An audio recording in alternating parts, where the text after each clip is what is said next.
ಗೀತಾ ತಾತ್ಪರ್ಯಮುಚ್ಯತೆ.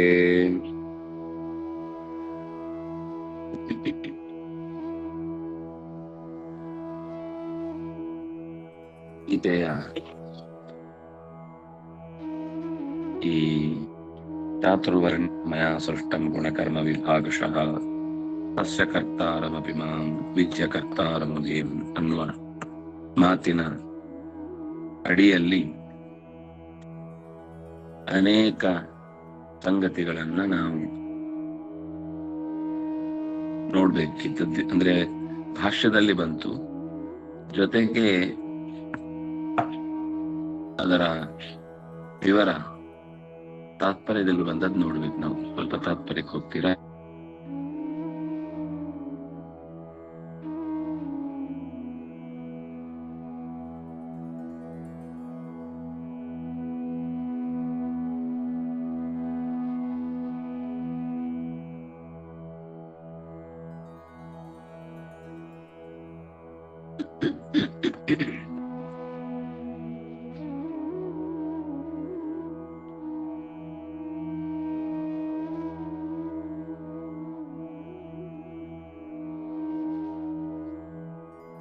ಭಾಷ್ಯದಲ್ಲಿ ತಾತ್ಪರ್ಯದಲ್ಲಿ ವೈಷ್ಣವ ಸಾತ್ವಿಕ ಏಷ ತಾಮಸ ದೇವಚ ಪರೇ ದೌರ್ಲಭ್ಯ ಸುಲಭತ್ವೇನ ತೇಷಾಂ ವರ್ಣಾದಿ ಭಿನ್ನತಾ. ಸತ್ವಗುಣ, ಅಧಿಕ ಸತ್ವದಿಂದ ಕೂಡಿದ ರಜೋಗುಣ, ರಜಸ್ಸಿನಲ್ಲಿ ಪ್ರಧಾನ ಮತ್ತು ಹೀಗೆ ನಾಲ್ಕು ವರ್ಣಗಳಿಂದ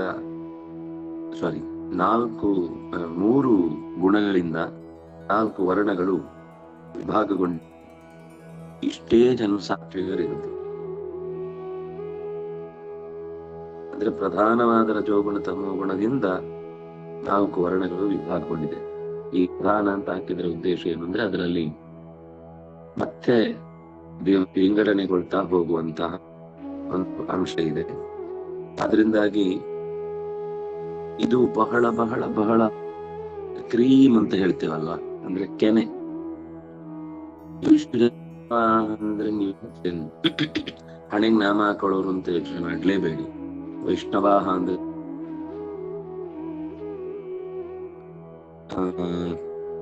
ಎಲ್ಲ ಕಡೆ ತುಂಬಿದವನು ವಿಷ್ಣು. ಅಂದ್ರೆ ವಿಷ್ಣು ಅಂತ ಶಬ್ದ ನಾನು ಮತ್ತೆ ಹಾಕೊಳ್ಳುತ್ತೆ ಅಂತ ಅರ್ಥ ಆಗ್ಲಿಕ್ಕೋಸ್ಕರ.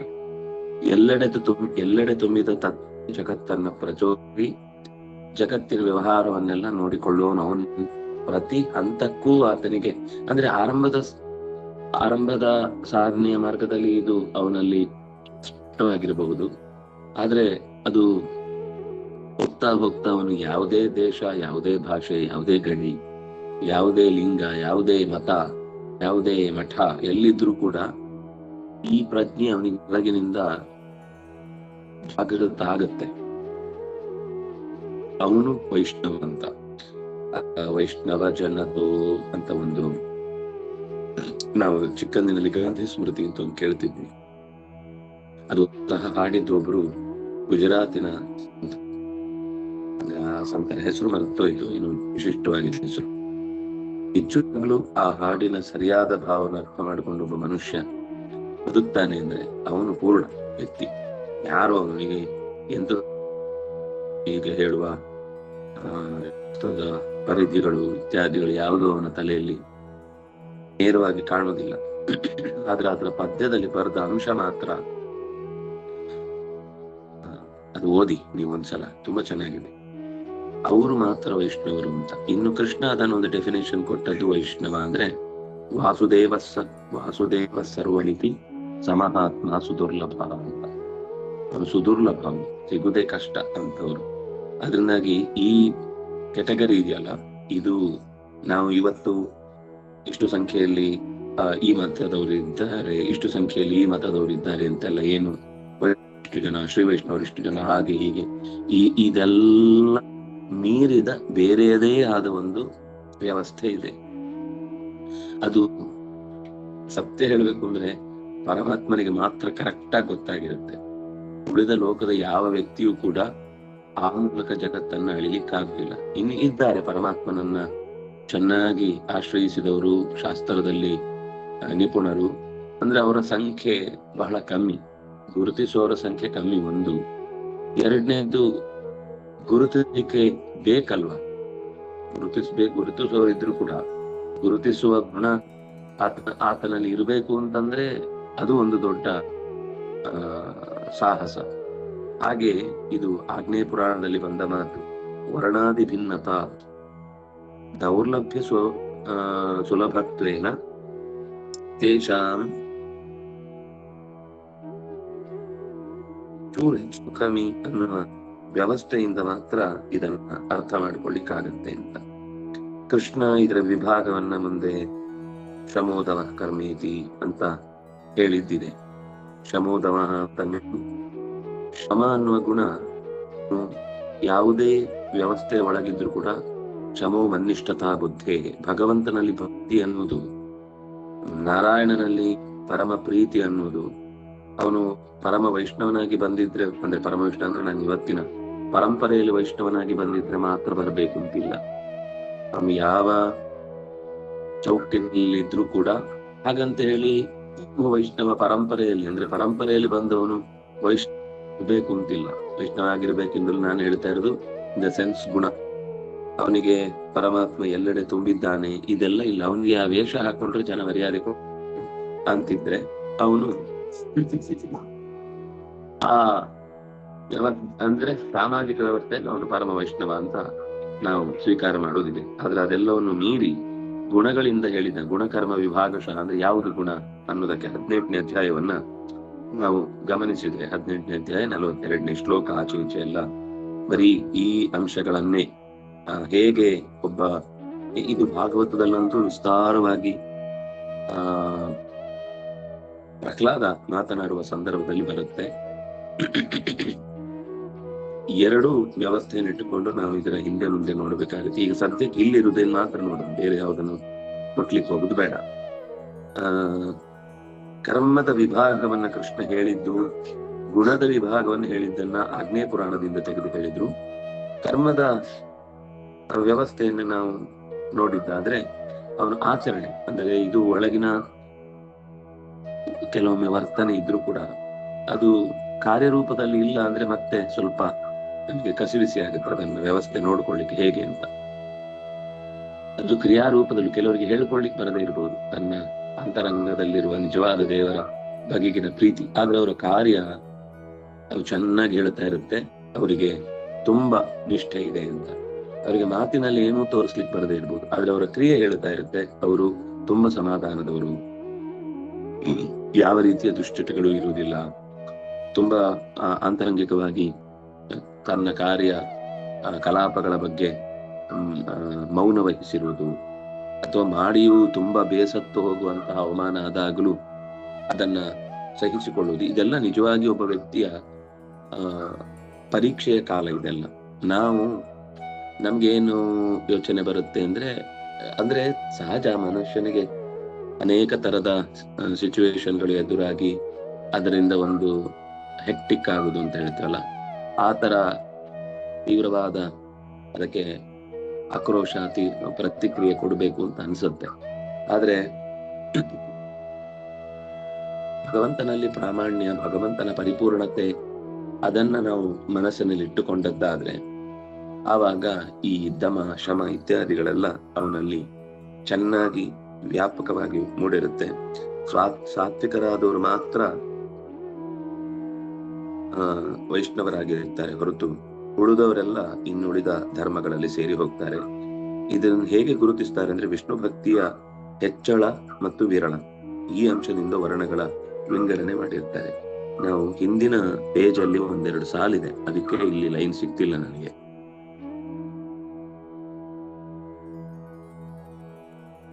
ತಾತ್ಪರ್ಯದ್ದು ಮಾತು ಹಿಂದೆ ಒಂದು ಲೈನ್ ಇದೆ.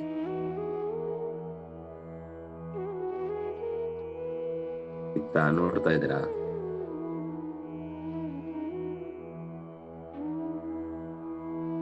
ಕೊನೆ ಕೊನೆ ಕೊನೆ ಕೊನೆ ಕೊನೆ ಕೊನೆ ಅಲ್ಲಿ ಸತ್ವಾಧಿಕ ರಜೋಭಿಸ್ತಮಸಾ ತಥಾ ವರ್ಣಾವಿಭಕ್ತಾಶ್ಚತ್ವಾರಃ ಸಾತ್ವಿಕಾ ಏವ ವೈಷ್ಣವಾಃ.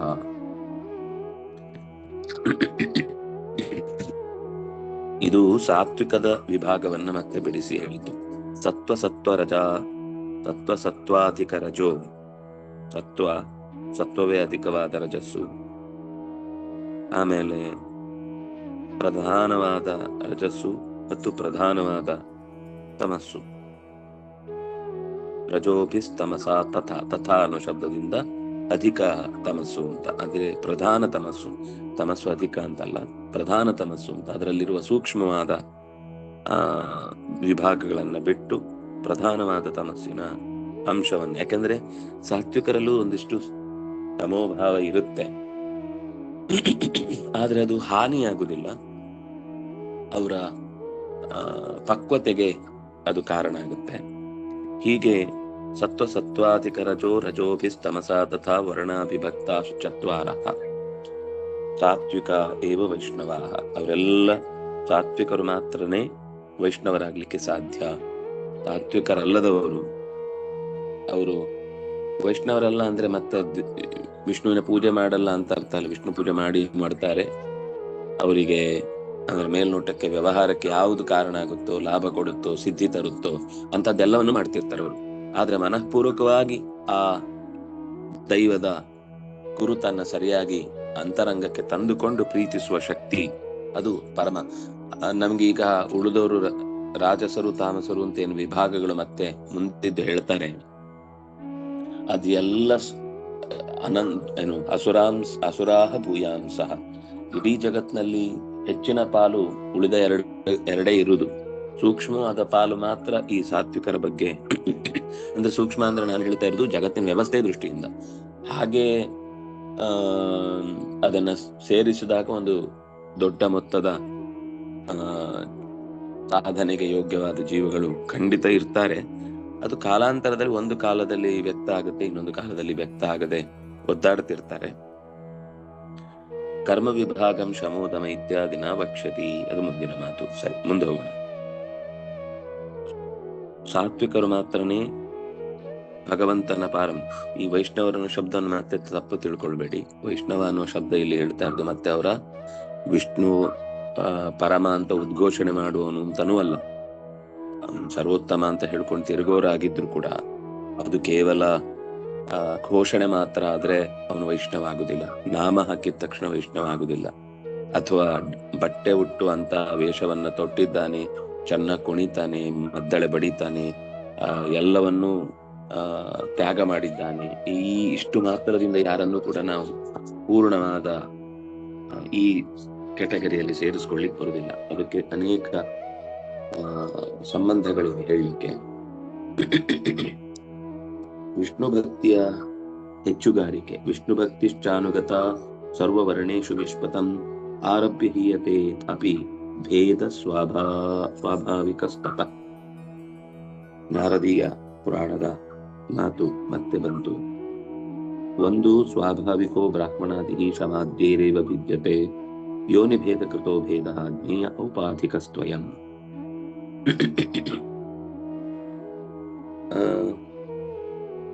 ನಿಜವಾದ ಬ್ರಾಹ್ಮಣ ಅಂತ ನಾವು ಗಮನಿಸುವುದು ವಿಷ್ಣು ಭಕ್ತಿ ಇದ್ದು ಮುಂದೆ ಅಲ್ಲಿ ನಿರೂಪಣೆ ಮಾಡಿದ ಶವಾದಿ ಗುಣಗಳಿಂದ ಕೂಡಿದ್ರೆ ಮಾತ್ರ ಆ ನಾವು ಹೇಳಿದ 4 ವರ್ಣಗಳ ಗುಣಧರ್ಮಗಳನ್ನ ಗುರುತಿಸ್ಲಿಕ್ಕಾಗುತ್ತೆ. ಈ ತಂದೆಯಿಂದ ತಾಯಿಯಿಂದ ಬಂದದ್ದೇನು ಜಾತಿ ಅಂತ ಇದೆ, ಇದರಿಂದ ಉಂಟಾಗುವ ಜಾತಿ ಭೇದ ಅದು ಕೇವಲ ಶರೀರಕ್ಕೆ ಸಂಬಂಧಿಸಿದ್ದು, ಜೀವಕ್ಕಲ್ಲ. ಇದನ್ನ 100 ಬಾರಿ ನಾವು ಹೇಳಿದ್ರು ಇದು ಇವತ್ತು ಸಮಾಜದಲ್ಲಿ ಅರ್ಥ ಮಾಡಿಕೊಳ್ಳುವ ಸ್ಥಿತಿ ಹುಟ್ಟುವುದು ಕಷ್ಟ. ಅದರಿಂದ ಇದು ಎಲ್ರಿಗೋಸ್ಕರ ಹೇಳಿದ, ಅಂದ್ರೆ ಎಲ್ರಿಗೂ ಅರ್ಥ ಮಾಡಿಸ್ಲಿಕ್ಕೋಸ್ಕರ ಹೇಳಿದ ಮಾತು ಅಲ್ಲ. ಅದು ಸಾಧನೆ ಮಾಡ್ತಾ ಮಾಡ್ತಾ ಹೋದಾಗ ಒಳಗೆ ತಾನಾಗಿ ಅರ್ಥ ಆದ್ರೆ ಮಾತ್ರ ಗೊತ್ತಾಗುವ ಸಂಗತಿ. ಯೋನಿ ಭೇದ ಅಂದ್ರೆ ಶರೀರ ಭೇದ. ಯೋನಿ ಅಂದ್ರೆ ಕಾರಣ ಅಂದ್ರೆ ಈಗ ಇರುವ ಏನು ಒಂದು ಪರಂಪರಾಗತವಾದಂತಹ ಕಟ್ಟಳೆಗಳಿಂದ ಕೂಡಿದ ಒಂದು ವ್ಯವಹಾರ ಇದೆ, ಅದು ಕೇವಲ ತತ್ಕಾಲದ ಸಾಮಾಜಿಕ ವ್ಯವಸ್ಥೆಯನ್ನ ಸುಧಾರಿಸ್ಲಿಕ್ಕೆ ಇರುವುದಷ್ಟೇ ಹೊರತು, ಅಂದ್ರೆ ನಾನು ಆಗ ಹೇಳಿದೆ, ಒಂದು ಜಡ ಮತ್ತು ಚೇತನಮಯವಾದ ಎರಡು ರೀತಿಯ ತ್ರಿಗುಣಗಳ ಕ್ರಮ ಇದೆ ಅಂತ. ಅದನ್ನ 7ನೇ ಅಧ್ಯಾಯದಲ್ಲಿ ಮುಂದೆ ಹೇಳ್ತಾರೆ. ಈ ಶಾರೀರಿಕವಾಗಿ ಒಂದು ಸಾತ್ವಿಕವಾದ ವಲಯವನ್ನ ಸೃಷ್ಟಿಸ್ಲಿಕ್ಕೆ ಬೇಕಿರುವಂತಹ ಶರೀರ, ಅಥವಾ ಅದು ಕೇವಲ ಶರೀರ ಅಂದ್ರೆ ಶರೀರ ಮಾತ್ರ ಅಲ್ಲ, ಶರೀರಕ್ಕೆ ಸಂಬಂಧಪಟ್ಟ ಮನಸ್ಸು, ಮತ್ತೆ ಅದಕ್ಕೆ ಸಿಗುವ ಆಹಾರ, ಅದಕ್ಕೆ ಸಿಗುವಂತಹ ಆಹಾರ ಅಂದ್ರೆ ನಾನು ಹೇಳ್ತಾ ಇರೋದು ಕಿವಿಗೆ, ಕಣ್ಣಿಗೆ, ಮೂಗಿಗೆ, ಬಾಯಿಗೆ, ಚರ್ಮಕ್ಕೆ, ಮನಸ್ಸಿಗೆ ಸಿಗುವ ಎಲ್ಲಾ ಆಹಾರದಲ್ಲೂ ಈ 3 ಗುಣಗಳ ಮಿಶ್ರಣ ಇರುತ್ತೆ. ಅದು ಈ ಶರೀರಕ್ಕೆ ಸಂಬಂಧಪಟ್ಟಂತೆ ಮೇಲಿನಿಂದ ಬೀಳ್ತಾ ಇರುತ್ತೆ. ಜೀವದಲ್ಲಿ ಅದು ಚೇತನಮಯವಾದಂತಹ ಸಾತ್ವಿಕ, ರಾಜಸ, ತಾಮಸ ಅನ್ನುವ ಗುಣ. ಆ ಚೇತನಮಯವಾದಂತಹ ಗುಣಕ್ಕೆ ಹೊರಗಿನಿಂದ ಸಿಗುವಂತಹ ಆಹಾರ ಅಥವಾ ಏನಂತೇವೆ, ಶರೀರದಲ್ಲಿ ಇರುವಂತಹ ಗುಣಗಳ ಪ್ರಭಾವ ಅದು ಸಹಕಾರಿಯಾದಾಗ ಬಹಳ ವೇಗವಾಗಿ ಅವನಿಗೆ ಸಾಧನೆ ಮುಂದುವರಿಲಿಕ್ಕೆ ಆಗುತ್ತೆ. ಅದು ಇಲ್ಲದೆ ಹೋದಾಗ ಸ್ವಭಾವ ಎಷ್ಟೇ ಒಳಗಿನಿಂದ ಜಿಗುಟು ಮಾಡಿದ್ರು ಕೂಡ ಹೊರಗಿನಿಂದ ಈ ಪ್ರಭಾವ ಅವನನ್ನ ಸ್ವಲ್ಪ ಹಿಂದಕ್ಕೆ ಎಳಿತಾ ಇರುತ್ತೆ. ಅದು ಏನು ಅವನನ್ನು ತಡೆಯತ್ತೆ ಅಂತಲ್ಲ, ಆದ್ರೆ ಸಾಧನೆ ಮಾಡುವ ವಿಷಯದಲ್ಲಿ ಅವನಿಗೆ ತುಂಬಾ ಎಡಕಲಾಗುತ್ತೆ, ಅವನಿಗೆ ಅವಾಗ ಉರುಳಿಸ್ತಾ ಇರುತ್ತೆ. ಆದ್ರೆ ಯಾವಾಗ ಅವನ ಕರ್ಮದಲ್ಲಿ ಅವನು ಪಡೀತಾನೆ ಅನ್ನುವ ಫಲ ಇರುತ್ತೋ ಆಗ ಈ ಶರೀರ ನಗಣ್ಯ, ಅದು ಕಿತ್ತು ಎಸೆಯುವಂತದ್ದು ಆಗುತ್ತೆ. ಅಷ್ಟು ಅವನಿಗೆ ಅನಾಯಾಸವಾಗಿ ಆ ಶರೀರದ ಬಗೆಗೆ ಅಭಿಮಾನ ಹೊರಟು ಹೋಗಿರುವುದರಿಂದ ಅದು ಅವನ ಮೇಲೆ ಏನು ಕೆಲಸ ಮಾಡುವುದಿಲ್ಲ. ಸಾತ್ವಿಕನಾಗಿದ್ರೆ. ರಾಜಸನಾಗಿದ್ರೆ ಅದು 2 ತರ ಮಿಶ್ರವು. ಅದು ಹೇಗೆ ಅಂದ್ರೆ ಸಾತ್ವಿಕರ ಜೊತೆಗೆ ಸೇರಿದ್ರೆ ಸಾತ್ವಿಕನಾಗಿರ್ತಾನೆ, ತಾಮಸರ ಜೊತೆಗೆ ಸೇರಿದ್ರೆ ತಾಮಸನಾಗಿರ್ತಾನೆ. ಇದು ಸಾತ್ವಿಕನ ಸ್ವಭಾವ. ನನ್ನ 2 ಪ್ರಭಾವಗಳು, ಸಾತ್ವಿಕ ತಾಮಸ 2 ಪ್ರಭಾವಗಳು ನಿರಂತರ ಮೇಲಾಟ ಮಾಡ್ತಾ ಇರುತ್ತೆ, ನಾನು ನಾನು ನಾನು ನಾನು ಅಂತ. ಹಾಗಾಗಿ ಅಂಥವ್ರು ನಮ್ಗೆ ತುಂಬಾ ಜನ ಸಿಗ್ತಿರ್ತಾರೆ. ಅವರನ್ನ ನಾವು ಹೀಗೆ ಅಂತ ಡಿಸೈಡ್ ಮಾಡುವಾಗ ಆಚೆ ಕಾಣ್ತಾರೆ, ಆಚೆ ಅಂತ ಡಿಸೈಡ್ ಮಾಡಿದ್ರೆ ಈಚೆ ಕಾಣ್ತಾರೆ. ಅವರಿಗೆ ಒಂದು ನಿಶ್ಚಿತವಾದ ತಮ್ಮದೇ ಆದ ಒಂದು ಛಾಪು ಅಂತ ಅವರಿಗೆ ತೋರಿಸ್ಕೊಳ್ಳಿಕ್ ಬರುವುದಿಲ್ಲ. ಇದು ನಾನು ವರ್ಣದ ಬಗ್ಗೆ ಬಿಟ್ಟು 3 ಗುಣಗಳು ಹೇಗೆ ಕೆಲಸ ಮಾಡ್ತವೆ ಅಂತ ಹೇಳಿದ್ದಷ್ಟೇ. ಇನ್ನು ಕೆಲವರು ಇರ್ತಾರೆ, ಅವರಿಗೆ ಪರಮ ತಾಮಸ ಇರ್ತಾರೆ. ಆದ್ರೆ ಮನೆಯ ವಾತಾವರಣ, ಪರಿಸರ ಇತ್ಯಾದಿಗಳೆಲ್ಲ ಬಹಳ ಚೆನ್ನಾಗಿರುತ್ತೆ ಎಂದಾಗ ಮೇಲ್ನೋಟಕ್ಕೆ ಅವರದನ್ನ ಹಾಗೆ ಸುಮ್ನೆ ಅವರಿಗೆ ಒಂದು ತಾನಾಗಿ ಸ್ವತಃ ವಿವೇಚನೆ ಬರುವ ತನಕ ಅದನ್ನೆಲ್ಲ ಕಣ್ಣು ಮುಚ್ಚಿ ಆಚರಣೆ ಮಾಡ್ತಿರ್ತಾರೆ. ಅದರಿಂದ ಮರ್ಯಾದೆ ಸಿಗುತ್ತೆ ಅಂತ ಮಾಡ್ತಿರ್ತಾರೆ. ಆದ್ರೆ ಒಳಗಿನಿಂದ ಇರುವಂತಹ ಅಪೇಕ್ಷೆಗಳಿಗೆ ಇದು ಪ್ರತಿರೋಧ ಅಂತ ಅನ್ನಿಸಿದಾಗ ಅವರಿಗೆ ಕೂಡ್ಲೆ ಅದರಿಂದ ಹೊರಗೆ ಬರ್ಲಿಕ್ಕೆ ಆಗುದಿಲ್ಲ, ಯಾಕೆಂದ್ರೆ ಅದೊಂದು ಪ್ರಭಾವ ಇರುತ್ತೆ. ಆದ್ರೆ ಒಳಗಿನಿಂದ ಅಂತಹದ್ದೊಂದು ಸಣ್ಣ ಎಡವಟ್ಟು ಮಾಡ್ಲಿಕ್ಕೆ ಅವಕಾಶ ಸಿಕ್ಕಿದಾಗ ಈ ಪ್ರಭಾವನ್ನೆಲ್ಲ ಮರೆತು ಒಂದೇ ಸರ್ತಿ ನಾವು ಕೆಲವೊಮ್ಮೆ ಹೇಳುದುಂಟು, ಅವ್ರು ಹೀಗ್ ಮಾಡ್ತಾರೆ ಅಂತ ನಾವು ಅನ್ಕೊಂಡಿರ್ಲಿಲ್ಲ, ಅವ್ರು ಇಂತಹದ್ದು ನಡೆಸ್ತಾರೆ ಅಂತ ನಮಗೆ ನಂಬಲಿಕ್ಕೆ ಆಗ್ತಿಲ್ಲ. ಅಂದ್ರೆ ಇದು ನಾನು ಹೇಳ್ತಾ ಇರೋದು ತೀವ್ರವಾದ ಯಾವುದೋ ಒಂದು ದೊಡ್ಡ ದುರ್ಘಟನೆ ನಡೆದ ಸಂದರ್ಭದಲ್ಲಿ. ಆದ್ರೆ ಅವರಿಗೆ ಅದರ ಬಗ್ಗೆ ಪಶ್ಚಾತ್ತಾಪವಾಗಿ ಅಥವಾ ಅದನ್ನ ಮಾಡಿದ್ದು ಅನ್ಯಾಯ ಆಯಿತು ಅಂತ ಅನ್ನುವ ಬೇಸರವಾಗಿ ಏನೂ ಉಂಟಾಗದೆ ಅದನ್ನು ಸಮರ್ಥಿಸಿಕೊಳ್ತಾರೆ. ಆವಾಗ ಅದು ಪೂತನೆ ಚಂದದ ರೂಪದಿಂದ ಬಂದಾಗ ಎಲ್ಲರೂ ನಂಬಿದ್ರು, ಆಕೆ ಒಂದು ಯಾರು ಇಲ್ಲೇ ಓಡಾಡಿಕೊಂಡಿರುವ ಗೋಪಿ ಅಂತ. ಆದ್ರೆ ಯಾವಾಗ ಅವರ ಜೀವ ಹಿಂಡ್ಲಿಕ್ಕೆ ಶುರುವಾಗುತ್ತೆ, ಅವರ ಒಳಗಿನ ಅಸ್ತಿತ್ವಕ್ಕೆ ಪೆಟ್ಟು ಬೀಳುವಂತ ಸ್ಥಿತಿ ಬರುತ್ತೆ, ಆಗ ಅವರ ನಿಜ ರೂಪ ಹೊರಕ್ಕೆ ಬರುತ್ತೆ. ಒಬ್ಬ ರಾಜ ಒಳ್ಳೆಯ ರೀತಿಯ ಆಡಳಿತ ನಡೆಸ್ತಾ ಇದ್ದಾನೆ ಅಂತಂದ್ರೆ ಆಗ ಈ ಬುದ್ಧಿಜೀವಿಗಳ ಬದುಕಿನಲ್ಲಿರುವಂತಹ ಒಳಗಿನಿಂದ ಮುಚ್ಚಿಟ್ಟಿದ್ದ ಎಲ್ಲ ಕೊಳಕು ಅದು ಕುಸಿಬಿಡುತ್ತೆ, ಸ್ಫೋಟ ಆಗುತ್ತೆ. ಒಂದು ರೀತಿ ಅದನ್ನ ಅಸ್ತಿತ್ವವನ್ನು ಉಳಿಸಿಕೊಳ್ಬೇಕು ಅನ್ನೋ ರೀತಿಯಲ್ಲಿ ಸಾಮಾನ್ಯ ಜನರ ಸಮಸ್ಯೆಯನ್ನ ಮೇಲಕ್ಕೆತ್ತಿ ತಾನು ಉಳಿಯುವ ಪ್ರಯತ್ನವನ್ನು ಮಾಡ್ತಾ ಇರುತ್ತೆ. ತಾನು ನೇರವಾಗಿ ತಾನು ಉದ್ದೇಶ ಏನು ಅಂತ ಹೇಳ್ಕೊಳ್ಳುವುದಿಲ್ಲ, ಆದ್ರೆ ತನ್ನ ಅಸ್ತಿತ್ವ ಉಳಿಸ್ಕೊಳ್ಳಿಕ್ಕೋಸ್ಕರ ಲೋಕದಲ್ಲಿರುವ ಸಣ್ಣ ಪುಟ್ಟ ಲೋಪದೋಷಗಳನ್ನ ಎತ್ತಿ ತೋರಿಸಿ ಅದರಿಂದ ತಾನು ಸುಭಾಗ. ಯಾಕಂದ್ರೆ ನಾವು ಬೇರೆಯವರ ದೋಷ ಮೊದಲು ಎತ್ತಿ ಹೇಳಿಬಿಟ್ರೆ ಆವಾಗ ನಾವು ತಪ್ಪು ಮಾಡಿದವರು ಅಂತ ಬೇರೆಯವರಿಗೆ ಗೊತ್ತಾಗ್ಲಿಕ್ಕೆ ಇನ್ನೂ ಸಮಯ ತಗೊಳುತ್ತೆ.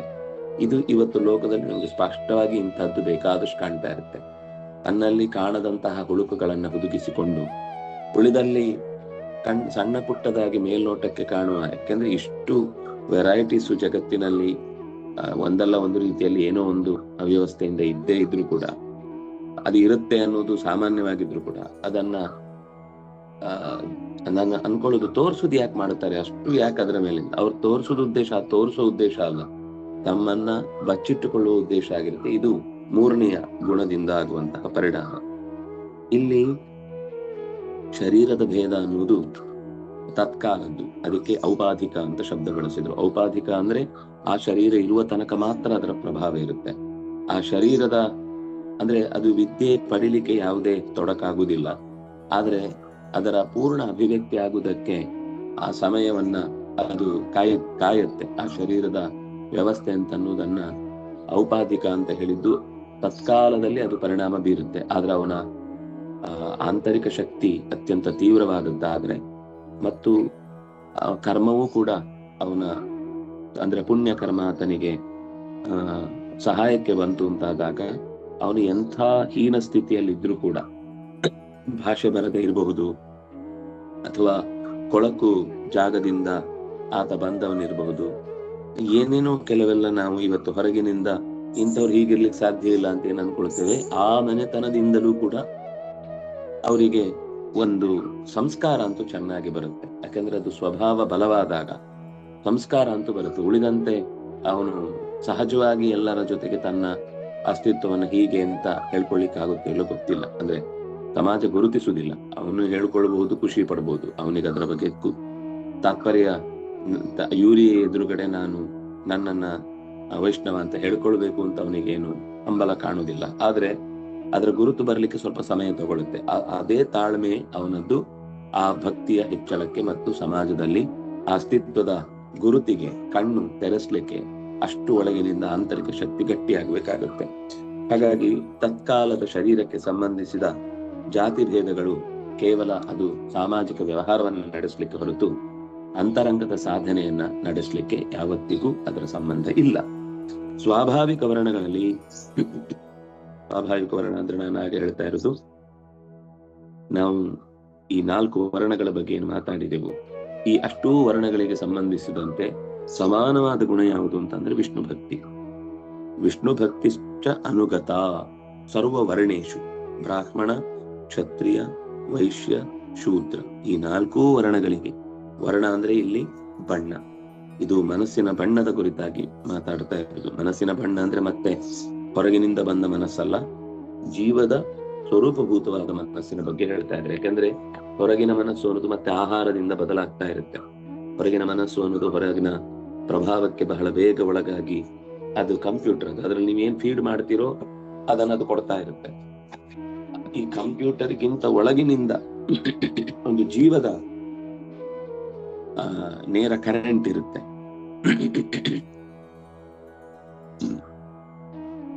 ಅದರಿಂದಾಗಿ ಹೊರಗಿನಿಂದ ಲೇಯರ್ಗಳು ಏನು ಹುಟ್ಟುತ್ತವೆ ಮನುಷ್ಯನ ಆಹಾರದಿಂದಾಗಿ, ಅದು ಈ ಹೊರಗಿನ ಜಡಭೂತವಾದ, ಯಾಕೆಂದ್ರೆ ಮನಸ್ಸು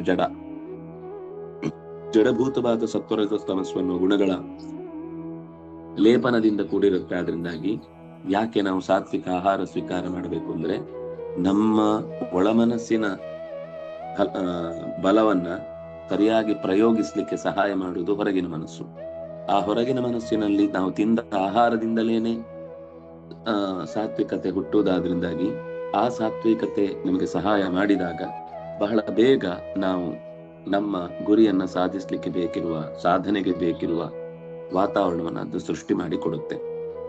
ಇನ್ನು ಆ ಮನಸ್ಸಿಗಿಂತ ಒಳಗಿನ ಯಾವುದು ಸೂಕ್ಷ್ಮ ಮನಸ್ಸು ಅಥವಾ ಜೀವವೇ ಅತ್ಯಂತ ಬಲಿಷ್ಠವಾದಾಗ ಈ ಹೊರಗೆ ಅಂದ್ರೆ ಅದು ಒಂದು ಹಂತಕ್ಕೆ ಬಂದ ಮೇಲೆ ಆರಂಭದಲ್ಲಿ ಅದು ಚೆನ್ನಾಗಿ ಆಟ ಆಡಿಸುತ್ತೆ. ಆದ್ರೆ ಒಳಗಿನಿಂದ ಅವನಿಗೆ ದೃಢವಾದ ಭಕ್ತಿ ಅರಿವು ಸ್ಪಷ್ಟವಾಗಿದ್ದೆ ಅಂತ ಆದಾಗ ಈ ಹೊರಗಿನ ಆಹಾರದಲ್ಲಿ ಅಕಸ್ಮಾತ್ ಏನಾದ್ರೂ ಸಣ್ಣ ಪುಟ್ಟ ವ್ಯತ್ಯಾಸ ಆದ್ರೂ ಅವ್ರಿಗೆ ಅದು ಏನು ವ್ಯತ್ಯಾಸ ಕೊಡುದಿಲ್ಲ. ಯಾಕೆಂದ್ರೆ ಆ ಹೊರಗಿನ ಪ್ರಭಾವವನ್ನ ಅವರು ಮೀರುವ ಹಂತಕ್ಕೆ ತಲುಪಿ ಆಗಿರುತ್ತೆ. ಆದ್ರಿಂದ ಅಲ್ಲಿ ತನಕ ಮಾತ್ರ ಅದು ಬೇಕು. ಅದನ್ನ ಆಚಾರ್ಯರು ಮುಂದೆ 6ನೇ ಅಧ್ಯಾಯದಲ್ಲಿ ಹೇಳ್ತಾರೆ. ಯುಕ್ತಾಹಾರ ವಿಹಾರಸ್ಯ ಯುಕ್ತ ಚೇಷ್ಟಸ್ಯ ಕರ್ಮಸು ಯುಕ್ತ ಸ್ವಪ್ನಾವಬೋಧಸ್ಯ ಯೋಗೋ ಭವತಿ ದುಃಖ ಅಂತ ಅಲ್ಲಿ ನಿರೂಪಣೆ ಮಾಡುವಾಗ ಈ ನಿಯಮಗಳನ್ನೆಲ್ಲ ಹೇಳ್ತಾ ಇರುವುದು ಕೇವಲ ಸಾಧನೆ ಮಾಡ್ತಾ ಇರುವ, ಮೆಟ್ಟಿಲನ್ನು ಏರ್ತಾ ಇರುವ ವ್ಯಕ್ತಿಗೆ ಹೇಳ್ತಾ ಇರೋದು, ಉಪ್ಪರಿಗೆ ಹೋದವನಿಗಲ್ಲ ಅಂತ ನಿರೂಪಣೆ ಮಾಡಿದ್ದಾರೆ. ಅದರಿಂದಾಗಿ ಈ ಜಾತಿಯ ವ್ಯವಸ್ಥೆ ಇತ್ಯಾದಿಗಳೆಲ್ಲವೂ ಕೂಡ ಯಾವಾಗ ಅವನು ಆ ಒಳಗಿನ ತತ್ವವನ್ನ ಸ್ಪಷ್ಟವಾಗಿ ಕಂಡುಬಿಡ್ತಾನೆ, ಅಥವಾ ಅದನ್ನ ಮೀರಿ ನಿಲ್ಲುವ ತಾಕತ್ ಬರುತ್ತೆ, ಆಗ ಅವನಿಗೆ ಅದೇನು ಕಾಡುವುದಿಲ್ಲ. ಆದ್ರೆ ಅಲ್ಲಿ ತನಕ ಅದು ಅವನನ್ನ ಆಟ ಆಡಿಸುತ್ತೆ. ಅವನ ವ್ಯವಹಾರವನ್ನ ಪೂರ್ತಿ ಅಭಿವ್ಯಕ್ತಿಗೊಳ್ಳಿಕ್ಕೆ ಅದು ಅವಕಾಶ ಕೊಡಬಹುದು, ಪ್ರಯತ್ನ ಜಾಸ್ತಿ ಬೇಕಾಗ್ತಾ ಇರುತ್ತೆ. ಆದ್ರೆ ಅದು ಮುಕ್ತಾಯ ಆಗೇ ಆಗುತ್ತೆ. ಅದಕ್ಕೊಂದು ಎಂಡ್, ಅದಕ್ಕೊಂದು ಕೊನೆ ಅಂತ ಇದ್ದೇ ಇರುತ್ತೆ, ಕಾಯ್ಬೇಕಷ್ಟೆ. ಇದು ಮೊದಲ ಸಾಲಿಗೆ ಸಂಬಂಧಪಟ್ಟ ವಿಷಯಗಳಿತ್ತು. ಎರಡನೇ ಸಾಲಿನಲ್ಲಿ ಒಂದಿಷ್ಟು ವಿಷಯ ಬಂತಲ್ಲ, ಅಕರ್ತ ಅನ್ನೋ ವಿಷಯಕ್ಕೆ. ಅದಕ್ಕೆ ಆಚಾರ್ಯರು ನಿರೂಪಣೆ ಮಾಡ್ತಾ ಇದ್ದಾರೆ. ಕರ್ತ ಅಪಿ ಭಗವಾನ್ ವಿಷ್ಣು ಅಕರ್ತೇತಿ ಚ ಕಥ್ಯತೆ ತಸ್ಯ ಕರ್ತ ಯತೋ ನಾನ್ಯಃ ಸ್ವತಂತ್ರತ್ವಾತ್ ಪರಾತ್ಮನಃ ಇತಿ. ಇದು ಕೂಡ ನಾರದೀಯ ಪುರಾಣದ್ದೇ ಮಾತು. ಭಗವಂತ ಎಲ್ಲದರ ಕರ್ತ, ಆದ್ರೂ ಅವನನ್ನ ಅಕರ್ತ ಅಂತ ಹೇಳ್ತಾರೆ. ಯಾಕೆಂದ್ರೆ ಅವನನ್ನ ಅಕರ್ತ ಅಂತ ಹೇಳುದು, ಅವನನ್ನ ಯಾರೂ ಕೂಡ ಮಾಡಿದವರಿಲ್ಲ, ಸ್ವತಂತ್ರನಾದ್ರಿಂದಾಗಿ, ಅವನು ಪರಮ ಆತ್ಮನಾದ್ರಿಂದಾಗಿ ಇನ್ನೊಬ್ಬ ಕರ್ತಾರ ಇಲ್ಲದೆಯೇ ತನ್ನ ಎಲ್ಲ ಕಾರ್ಯಗಳನ್ನು ಕೂಡ ವಿಶ್ವಸನೀಯವಾಗಿ, ಎಲ್ಲೂ ವಿಕಾರಕ್ಕೊಳಗಾಗದೆ, ಅವ್ಯಯನಾಗಿ, ಯಾವುದೇ ಪ್ರಭಾವಕ್ಕೊಳಗಾಗದೆ, ಮರೆವಿಗೆ ಒಳಗಾಗದೆ, ಅಥವಾ ವಿವೇಚನೆಯಲ್ಲಿ ಯಾವುದನ್ನ ಸರಿಯಾಗಿ ವಿವೇಚಿಸಬೇಕು ಅಂತ ತಿಳಿಯದೆ ಒಂದು ಕೆಲಸ ಕೈಮೀರಿ ನಡೆಯುವುದು ಅಂತ ಇಲ್ಲ. ಸ್ವತಂತ್ರ ಆದ್ರಿಂದಾಗಿ, ಸ್ವತಂತ್ರ ಅನ್ನೋ ಶಬ್ದಕ್ಕೆ ಅರ್ಥವೇ ಅದು, ಸ್ವತಂತ್ರ. ತನ್ನ ನಿಯಂತ್ರಣದಲ್ಲಿ ತಾನಿದ್ದಾನೆ, ತನ್ನದೆನಿಸಿದ್ದರ ನಿಯಂತ್ರಣವನ್ನ ಚೆನ್ನಾಗಿ ಮಾಡ್ತಾನೆ. ಅದರಿಂದಾಗಿ ಅವನನ್ನ ಸ್ವತಂತ್ರ ಅಂತ ಕರೀತಾರೆ. ಈ ಸ್ವತಂತ್ರ ಶಬ್ದ ಇರುವುದರಿಂದಾಗಿ ಅವನು ಅಕರ್ತ. ತನ್ನ ನಿಯಮನವನ್ನು ತಾನೇ ಮಾಡ್ತಾನೆ, ಮತ್ತು ಜಗತ್ತಿನಲ್ಲಿ ಏನೇ